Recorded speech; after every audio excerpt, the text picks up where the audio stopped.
오늘 말씀, 오늘부터 사실 앞으로 3주 동안 그 예배, 말씀, 선교에 대해서 우리가 이야기를 좀 나눌까 해요. 교회를 구성하고 있는 가장 기본적인 것들인데 이 기본적인 것들은 이제 저희가 매년마다 이맘때쯤 우리가 다시 한번 기억하고 공부하는 시간인데요.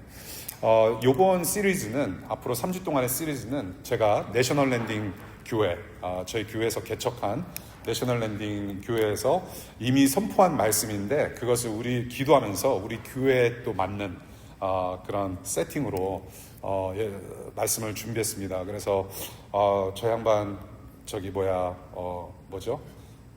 카피 페이스트 혹시 자기 설교 표절, 자기 표절이라는 게 있거든요. 저 자기 표절하는 게 아닌가. 저 이렇게 출처를 알려드렸기 때문에 표절이라고 할 수 없을 것 같아요. 오케이, 예, 우리 법 공부하신 분들 좀 잘 이렇게 알아들으셨기를 바랍니다. 그래서 저희 교회에게 필요한 말씀이 무엇인지를 생각해 봤어요.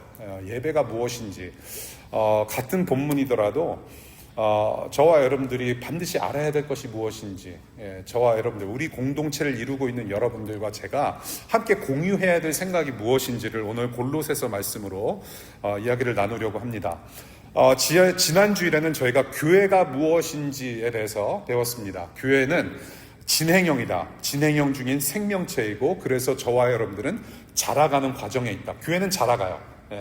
그래서 아무도 온전할 수 없고 아무도 완벽하지 않습니다. 교회는 시끄러울 수 있고 덜어는 티격태격할 수 있는 곳이 바로 교회라고 하는 공동체인데, 그래서 우리는 그렇게 자라가지만 어떻게 자라가느냐, 바로 예수 그리스도를 주인으로 시인하고 예수님을 닮아가는 생명 공동체라는 내용을 저희들이 지난주에 봤습니다.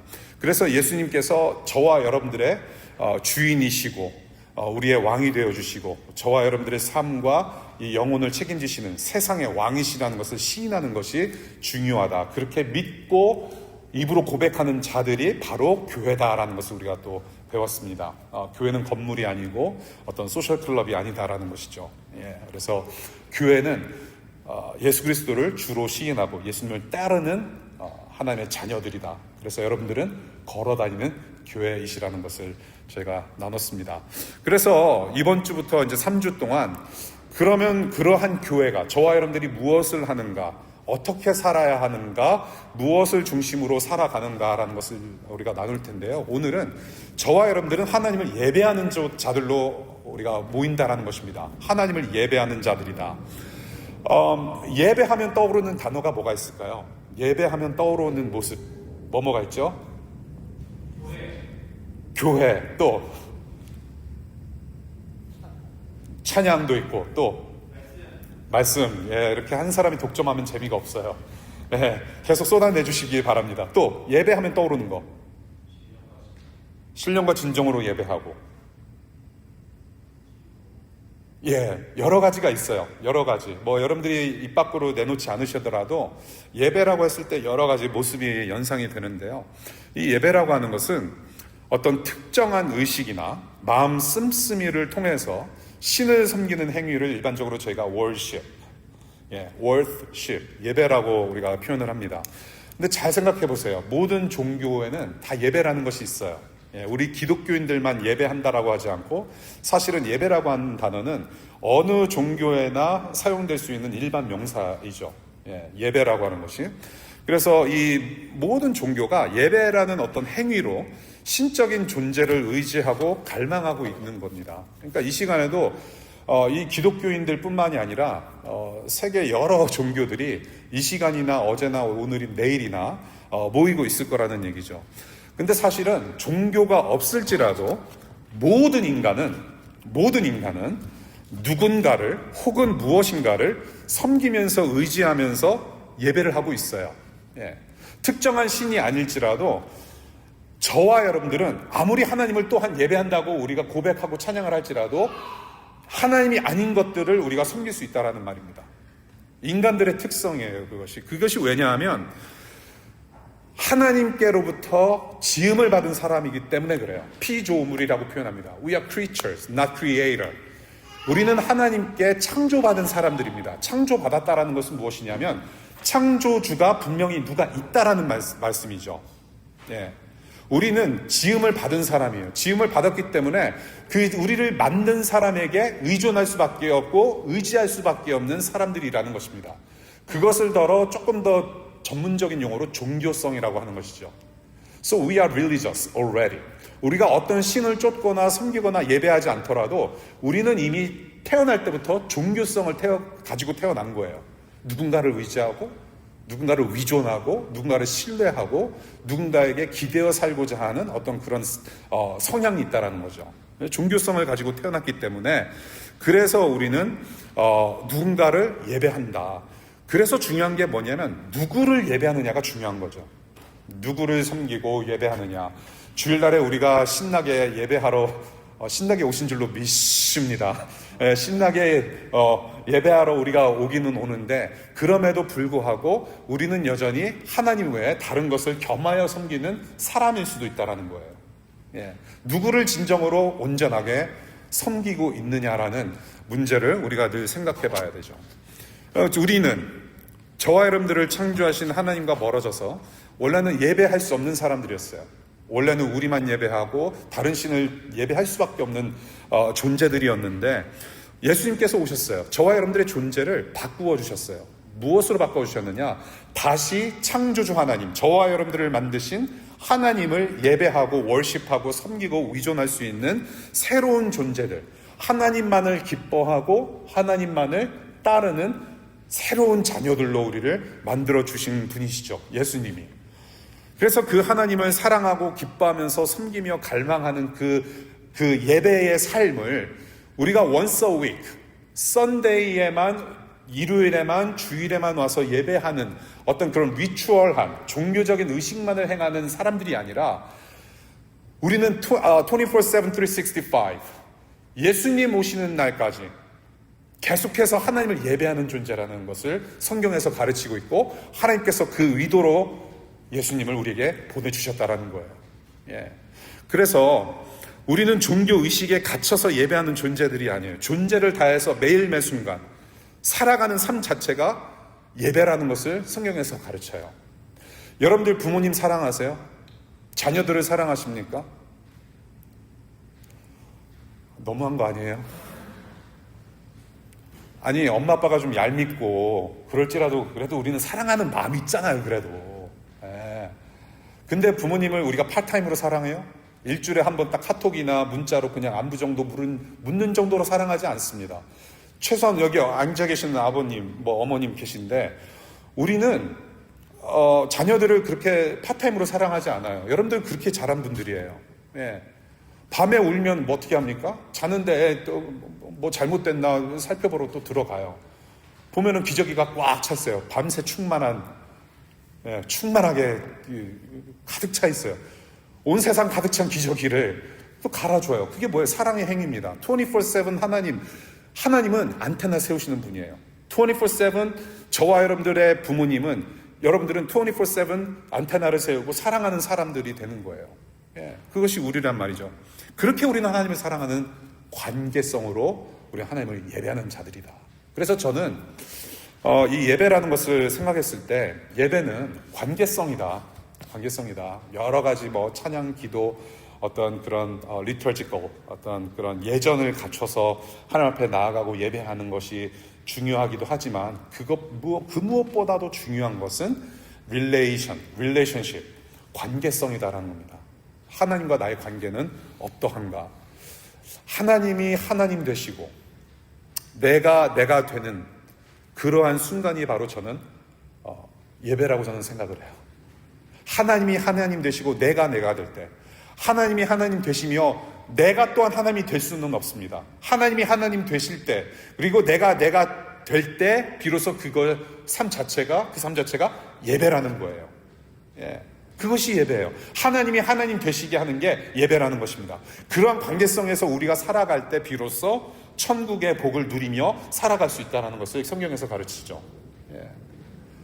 그래서 우리가 하나님의 영광을 드러내는, 하나님께서 하나님의 존재가 인정될 때 우리는 그것을 영광이라고 부릅니다. Glory. 영광이라고 하는 것은 굉장히 추상적이지 않습니까, 여러분? 영광, 글로리 딱 하면은 우리 해교가 생각나지 않습니까? 송혜교, 글로리, 어둠 속에서 뛰쳐나와서 저항하는, 예.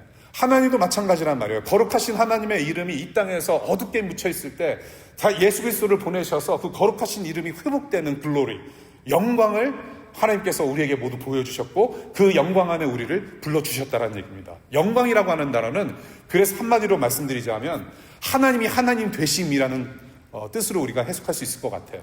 하나님이 하나님 되심. 하나님은 그 영광 자체입니다. 그래서 이 예배라는 관계성을 우리가 살아갈 때 하나님이 하나님 되시고 내가 될 때 비로소 예배가 되고 비로소 그때 하나님께서 영광 받으신다, 영광이시다라는 것을 우리가 기억할 필요가 있습니다. 그래서 우리가 영생 안에서 그 하나님의 영광을 찬미하고 하나님께서 영광 받으시도록 우리가 하나님을 인정할 때 우리도 그 영광의 기쁨을 영원히 누릴 수 있다는 것입니다. 그런 존재예요, 우리는.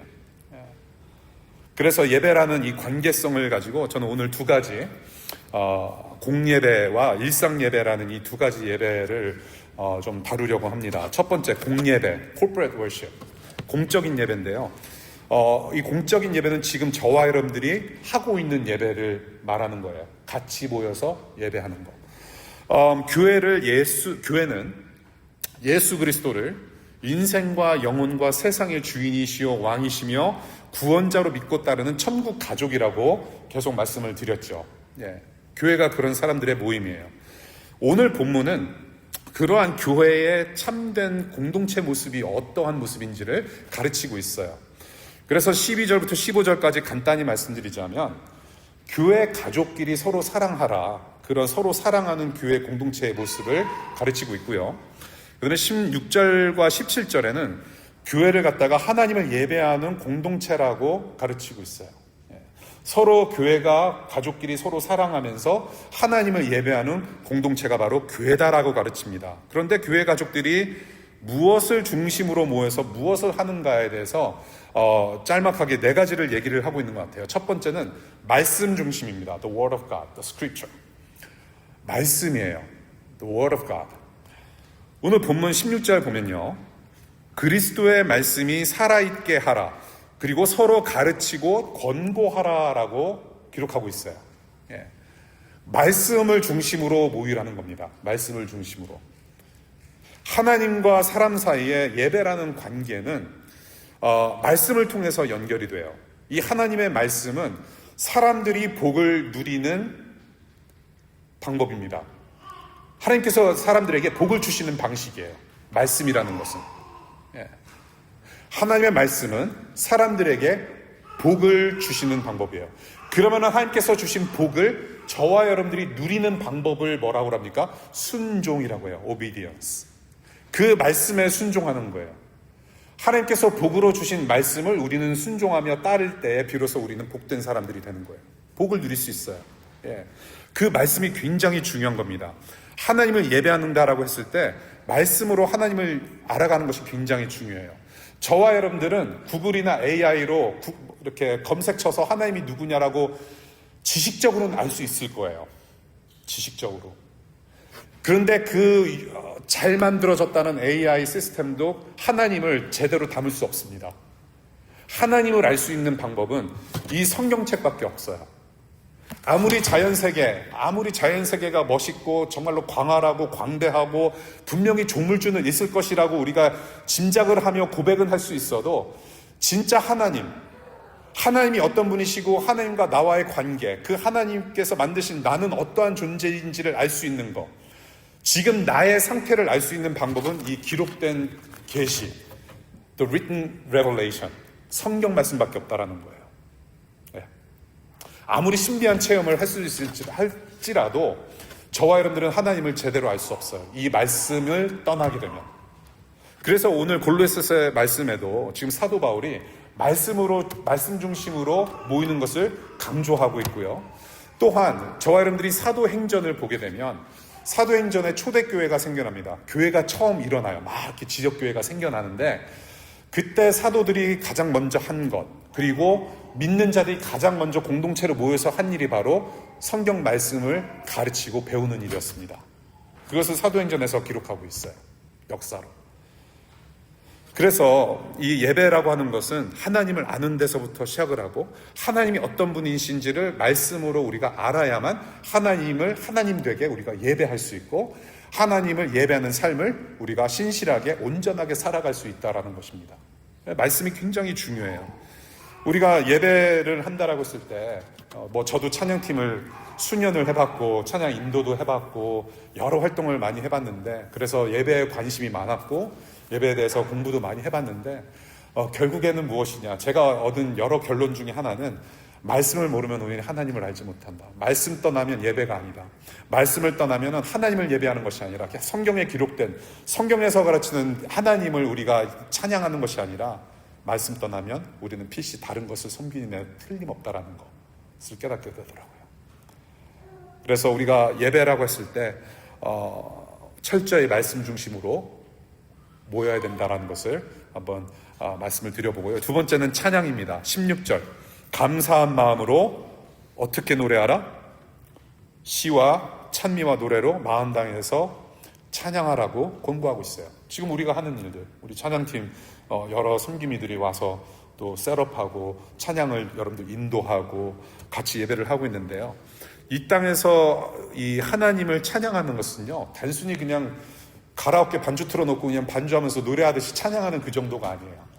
저와 여러분들이 이 땅에서 찬양하는 것은 지금도 천상에서 하나님 나라에서 천군 천사들과 성도들이 예배하고 있는 그 예배에 합류하는 찬양입니다. 천사들이 찬양하면 얼마나 여러분들 아름답겠어요. 한번 상상해 보세요. 요즘 제가 가끔 유튜브를 보면 저는 말씀과 기도에 충실한 사람이기 때문에 주여 쏘리 유튜브를 보면은 그 알고리즘 때문에 뜨는 영상들이 있는데 그 누구죠? 이름을 까먹었어요. 제이콥 콜리어. 그 사람이 콘서트 할 때마다 그 하는 있잖아요. 자기만의 시그니처 그 공연이 있어요. 모든 관객을 합창단처럼 부려요, 자기가.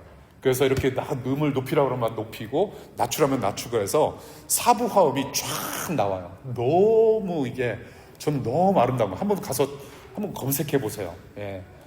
저는 음악을 사랑하고 좋아하기 때문에 저를 조금 믿으셔도 돼요. 구스범, 정말 닭살이 쫙 올라올 만큼 관중을 그냥 그 즉석에서 합창단으로 만들어 버리는데 가관이에요. 아니 사람이 만든 즉석에서 만든 합창도 그렇게 아름다운데 천군 천사가 예수님을 한 분 가운데 두고 찬양한다고 생각을 해보세요. 이 세상에서 들을 수 없는 악기 소리와 목소리로 그 정말로 천상에서만 들릴 수 있는 you name, 소향, 박정현, 제가 좋아하는 가수들 다 뭉쳐놔도 이겨낼 수 없는 천상의 목소리로 하나님을 찬양한다고 생각해 보세요. 그 찬양하는 순간에 저와 여러분들도 같이 합류해서 찬양한다라는 겁니다. 천국의 합창단과 합류하는 거예요. 이거는 보통 일이 아닙니다. 비록 기타 2대와 다 낡아 빠진 12년 된 스피커를 가지고 찬양하는 거, 여러분들 it's more than this. 눈에 보이는 게 다가 아니에요. 찬양이라고 하는 것은 하나님을 아는 만큼 칭찬하는 겁니다. 하나님을 아는 만큼 노래할 수 있는 거예요. 이 찬양이라고 하는 praise, 찬양이라고 하는 원어의 의미는 칭찬이라는 의미가 있습니다. 칭찬하는 거예요. 하나님, we praise you for who you are. 하나님이 어떤 분이신지 찬양합니다. 정말로 감사합니다. 잘하셨습니다. We thank you so much for what you have done for us. 나에게 행하신 일, 우리에게 행하신 일들 정말로 감사합니다. 찬양합니다라고 하나님을 높여드리는 거예요. 하나님 하신 일. 그 하나님 하신 일들을 어떻게 할 수 있을까요? 구글, no. 성경 말씀에서 가르치시는 그 하나님을 우리가 말씀을 근거해서 찬양하는 거예요. 여러분들 칭찬 많이 들어보셨죠? 뭐 그렇다고 칩시다, 제발. 칭찬 들어보셨을 거예요. 칭찬에 혹시 목마르신 분 계시면 저 좀 따로 만나주세요. 저도 칭찬에 조금 목이 마르거든요. 우리 서로 칭찬합시다. 서로 칭찬할 때 오그라듦, 그 견딜 수 없는 오그라듦. 옆에 있는 분들 한번 보세요. 잘 모르는 분들 위주로. 잘 모르는 분들, 아는 분들 말고 서로 한번 보실래요? 서로 한번 칭찬하기 한번 해볼까요? 칭찬하기? 그럼 주로 모르는 분들이면은 칭찬을 어떻게 할까요? 별로 할 게 없어요. 별로 할 게 없기 때문에 칭찬 어떤 식으로 하는 줄 아세요? 너무 잘생기신 것 같아요. 이쁘신 것 같아요. 옷이 너무 멋있으세요. 잘 어울리세요. 주로 외형적인 거 칭찬해요. 예, 할 게 없으니까. 그러니까 듣는 사람은 아유, 할 게 없으니까 그냥 대충 그렇게 말하는구나 싶어도 살짝 기분이가 좋잖아요. 예, 예.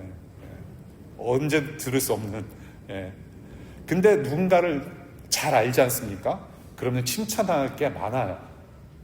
예, 칭찬할 게 많아요. 네가 나 이렇게 힘들었을 때 10년 전에 네가 몰래 도와준 거 내가 제3자로부터 내가 들어서 알고 있었다. 너무 고마워. 지난 학기에 내 등록금 네가 내줬지. 제발 그런 사람이 있으면 좋겠어. 고맙다. 칭찬할 게 많아요. 네가 나를 위해서 기도해 주는 거 내가 알고 있어. I know you pray for me. I know you care for me. So thank you so much. 그렇게 칭찬이 가능해요. 하나님도 마찬가지예요. 하나님을 알면 알수록 칭찬할 거리가 많아져요. 하나님을 찬양할 거리가 많아져요. There are more than 10,000 reasons to praise God. 만 가지보다도 더 찬양할 것이 많습니다.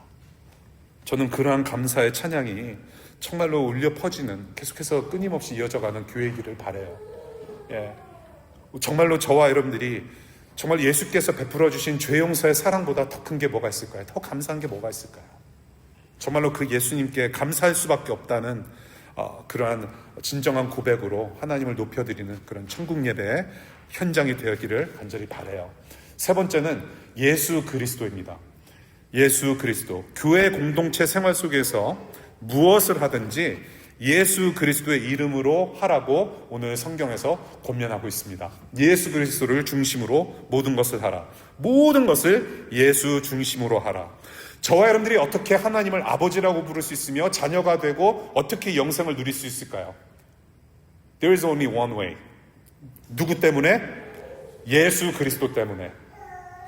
예수 그리스도 때문에 우리가 하나님을 알고 하나님의 천국 가족이 됐고 자녀가 되었으며, 우리가 그 예수 그리스도 때문에 우리가 영원한 생명을 누리고 다시금 진정한 사람, 참 사람이 돼서 하나님을 온전하게 예배하는 자들, 그 예배함 가운데 우리가 참으로 기뻐할 수 있는 존재가 된 것은 예수님밖에 없는 거예요. 예수님 때문에 우리가 그런 삶을 살게 된 겁니다. 예. 다른 길은 없어요. 예수님께서 그래서 우리의 왕이 되시고 주인이십니다. 예수님이 온 세상의 주인이시고 왕이세요. 예수님 없이는 저와 여러분들은 살 수가 없습니다. 예수님 없이는 저와 여러분들 살 방법이 없어요. 이 세상이 지금 비록 시끄럽고 힘듭니다. 이 미국도 내일 어떤 일이 벌어질지 몰라요. 제가 최근에 어머님 이제 집에 가서 이렇게 그 옛날 그 사진 앨범을 보는데 어머님이 이렇게 기록을 잘 해놓으세요. 일기도 엄청 많이 쓰시고 기록 많이 해놓으시고 읽으신 책들 아직도 독후감 쓰세요. 예, 아직도 2주일에 한 번씩 그 국립도서관 가셔서 책 5권씩 빌려오셔가지고 아직도 손필기로 독후감 쓰세요. 등장인물부터 시작해가지고. 그래서 그 누구야, 죄와 벌, 그 뭐죠? 러시아 문학 작품 죄와 벌 두꺼운 거 2권짜리를 제가 사다 놓고 안 읽었어요. 보니까는 등장인물이 다 러시아 사람들 이름인데 러시아 사람 이름 아시죠? 얼마나 긴지. 그런 등장인물이 20명이나 넘게 나오는 거야. 그래서 거기서 저는 책을 딱 덮었어요. 못 읽겠다 나 이거. 그래서 어머니를 빌려드렸더니 한 달 만에 그걸 다 읽으시고 정리를 쫙 해놓으신 거예요. 그러면서 나한테 설명을 쭉 해주세요. 제가 이거를 왜 이야기를 하고 있죠? 근데 아무튼 기록을 잘 해놓으시는데 뭐까지 남겨놓으셨냐면 기록으로 1989년 12월에 저와 어머니가 처음 미국 올 때 대한항공 티켓을 아직도 가지고 계시는 거예요. 너무 신기해요. 야, 이때 당시 대한항공 티켓 디자인이 이거였구나. 좌석 번호까지 쫙 있는 거예요. 엄청나요. 예수 그리스도, 예수 중심, 이 예수님, 우리의 역사의 중심이 되시는 예수님이세요. In the past, present, in the future, 지금 역사를 만들고 가세요. 저와 여러분들의 영혼 가운데 역사를 만들고 가고 계세요. 1989년에도 역사가 있었고 2020년 지금 여러분들의 삶 속에서도 지금도 역사를 만들고 가고 계세요. 예수 그리스도의 족적이 남아있는 삶이 바로 저와 여러분들의 삶이에요. 비록 우리가 1차원적으로 바라보면 나는 정말로 아무것도 없는 것 같고 너무나도 아직도 부족한 것 같고 혹은 나는 정말로 야망이 많은데 나는 이 꿈을 언제 이룰까라는 고민 가운데 살지라도 지금 하나님께서 여러분들과 함께 하시는 지금 역사 속에 있단 말이에요. 예, 보통 역사가 아닌 거예요. 영원히 남겨질 하나님의 족적을 우리가 지금 목격하고 있는 거예요. 사실은 예수 그리스도 아니면 우리는 살아갈 수가 없어요. 예수 그리스도 아니면 지금도 하나님은 히스토리 역사를 만들고 계세요. 하나님의 역사를. 그 예수님, 저와 여러분들이 예수님을 중심으로 그렇게 모이고 있어요. 우리는 부족해요. 그렇지만 교회라는 공동체로 자녀로 모이고 있어요. 그래서 예수 그리스도를 중심으로 모이자라는 말 뭡니까? 우리가 서로 의견이 다르고 서로 생김새도 다르고 자라온 배경과 여러 가지 가치관이 조금씩은 다를 수 있을지라도 우리가 예수님이라는 한 분 때문에 모였으니 서로 용납하고 서로 봐주고 감싸 안아주고 응원도 해주며 격려할 수 있는 가족이라는 것입니다. 예수 중심으로 모여라. 그 장소가 바로 예배의 장소라는 거예요. 오직 교회의 머리이신 예수님만이 삶과 관계와 모든 중심이 될 수 있기를 바랍니다. 이 예배의 중심 또한 예수 그리스도이시고 우리가 소그룹을 모일 때마다 예수 그리스도이시고 여러분들이 공부하고 여러분들이 인턴십하고 여러분들이 직장생활하고 양육을 하고 우리가 부모를 공경하는 일도 예수 중심으로 해야 함을 우리가 믿습니다. 네 번째, 연합이에요. 그래서 이런 예배 모임은 우리가 교회 공동체로서 우리가 다 함께 천국을 경험하는 유일한 시간입니다. 오늘 본문 보세요. 교회에게 권면하고 있어요. 예수 중심으로 모여라. 주님을 찬양하라. 말씀 중심으로 그렇게 하라 라고 얘기를 하고 있어요. 바로 그 순간이 바로 하나가 되는 시간이에요. 여러분, 일주일에 한 번입니다. 예. 저희 교회는 얼마나 좋은 교회인지 아세요? 새벽 기도가 없어요. 뭐 40일 특세, 세상에서 가장 무서운 새, 특세 없어요. 40일 동안 여러분들 굶어가면서 기도하라고 강요하지 않아요. 정말로 새벽 기도하고 싶으시면 제가 깨워드릴게요. 그리고 아이폰 있잖아요. 여러분들 전화 보면은 알람을 20개 이상 할 수 있어요. 예. 여러분 스스로 해놓으시고 새벽에 혼자 한번 기도해보세요. 그렇게 기도하시다가 정말로 내가 다른 교우들과 함께 기도하고 싶은 마음이 있다 할 때 그때 모이시면 좋겠어요. 같이 모입시다. 그때. 예. 제가 깨워드릴게요. 제가 무슨 말 하려고 그랬죠? 아무튼 좋은 교회예요. 일주일에 한 번 만나요. 한 번 모일 때 우리 잔치했으면 좋겠어요. 그렇잖아요. 서로 힘들게 살아왔잖아요. 수고했지 않습니까? 나도 수고했고 저 사람도 수고했으니 그래도 일주일에 한 번 썬데이 셀러브레이션, 예수 그리스도의 부활 때문에 우리가 부활 생명 가지고 오늘도 살아갈 수 있고 내일도 살아갈 소망이 있으니 오늘 한번 잔치해보자라는 잔치집이 됐으면 좋겠어요. 예수님께서 죽으시고 부활하셨기 때문에 우리도 그 부활 영향권에 있다라는 것을 서로 확인하는 자리가 되었으면 좋겠어요. 연합하는 자리입니다. 예수를 중심으로 연합하는 자리예요. 말씀을 중심으로 연합하는 자리입니다. 서로 격려할 수 있어요. 소그룹 안에서만 우리가 서로 잘 지내는 것이 아니라 우리가 같이 밥상 나눔으로. 그래서 우리가 1부는 우리가 이 예배당에서 예배 모임을 하고 2부 예배 모임으로 밥을 먹는 거예요. 우리 그렇게 여기면 좋겠어요. 밥도 예배다. 그러니까 여러분들 마음에 거룩한 부담 갖고 그냥 예배 중간에 가지 마시고 식사 예배까지 하시면 좋겠어요.